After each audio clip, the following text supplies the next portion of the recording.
AMU Jamia की तैयारी करने वाले बच्चों के लिए बहुत ही महत्वपूर्ण सवाल यहाँ पर लाया हूँ मैं। जैसे पहला क्वेश्चन है, the point where the X axis and Y axis intersect is called dash. जहाँ पर एक्स एक्सिस और वाई एक्सिस इंटरसेक्ट करेगा तो ये इंटरसेक्टिंग पॉइंट को हम लोग क्या कहते हैं? इसको हम लोग ओरिजिन कहते हैं। ओरिजिन, तो ओरिजिन कहाँ पर है? सी ऑप्शन में है। इसी तरह से दूसरा सवाल है, in which quadrant does the point -3, -5 lie. -3 और यानी कि यहाँ दोनों ही नंबर नेगेटिव है, तो ये किस क्वाड्रेंट में जाएगा? तो हम लोग जानते हैं पहला वाले में दोनों पॉजिटिव होता है, इस वाले में एक्स नेगेटिव वाई पॉजिटिव, इसमें एक्स नेगेटिव और वाई भी नेगेटिव, तो दोनों ही नेगेटिव है यहाँ पर।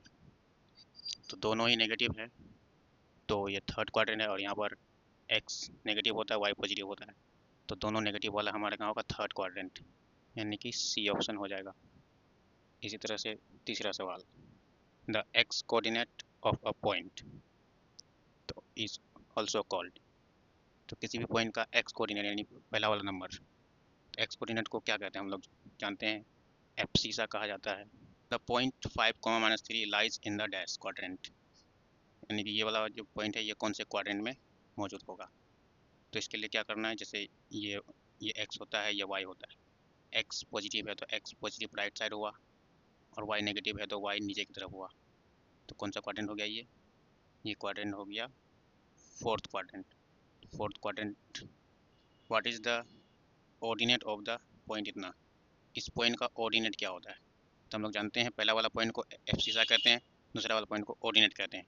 तो इसका ऑर्डिनेट जो होगा वो 2 होगा। तो 2 कहाँ पर है? C. A point whose abscissa is 0 will always lie on the dash.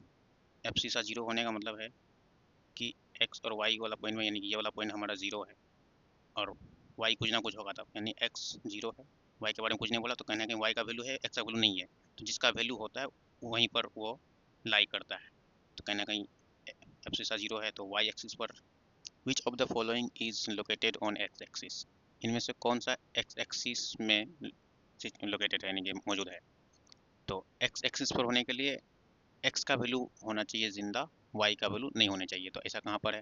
ये तो एक्स ही 0 हो गया। यहाँ पर एक्स और वाई दोनों है, ये भी ऑप्शन तो नहीं होगा। यहाँ पर देखो, यहाँ पर एक्स है वाई नहीं है, और यही ऐसा ही पॉइंट एक्स एक्स पर, यानी एक्स एक्स पर होने के लिए एक्स का पॉइंट ही 0 रहना चाहिए, वाई का वैल्यू 0 होना चाहिए। The graph of X equal to 0 is a line parallel to X axis parallel to Y axis passing through origin none. तो इस क्वेश्चन को सॉल्व करना होता है डिटेल में इस तरह से कि जैसे एक्स इक्वल टू 3 हमें इक्वेशन दिया हुआ है, तो यहाँ पर मैंने उस इक्वेशन को लिया, उसको मैं बदल के मैं ऐसा भी लिख सकता हूँ। ग्राफ फाइंड करने के लिए हमें उसको 2 वेरिएबल में लिखना जरूरी होता है। तो एक्स इक्वल टू 3 को मैं X plus 0 Y is equal to 3 भी मैं लिख सकता हूँ। तो यहाँ 0 से गुना आगे 0 ही होगा। तो अब इसे ग्राफ लेने के लिए हमें कुछ वैल्यू अज्यूम करके चलना पड़ेगा। तो वाई का वैल्यू हमने 1 अज्यूम किया, तो 1 इंटू 0 ये 0 हो गया, फिर भी एक्स का वैल्यू 3 रहेगा तो एक्स 3 हो जाएगा। अगर मैं वाई का वैल्यू 2 लेता हूँ यहाँ पर, तो 0 इंटू 2 0 होगा, फिर एक्स का वैल्यू 3 रहेगा। ऐसे बहुत सारा पॉइंट लूँगा तो अभी मेरा एक्स का वैल्यू फिक्स रहेगा 3 3 3। वाई का वैल्यू कुछ भी हम अज्यूम करेंगे। तो इन्हीं पॉइंट्स को लेके ग्राफ रोकना होता है। तो यहाँ पर ये मेरा वाई है, ये मेरा एक्स है। तो वाई का 1, वाई का ये वाला पॉइंट 1 है, एक्स का 3 यहाँ पर था।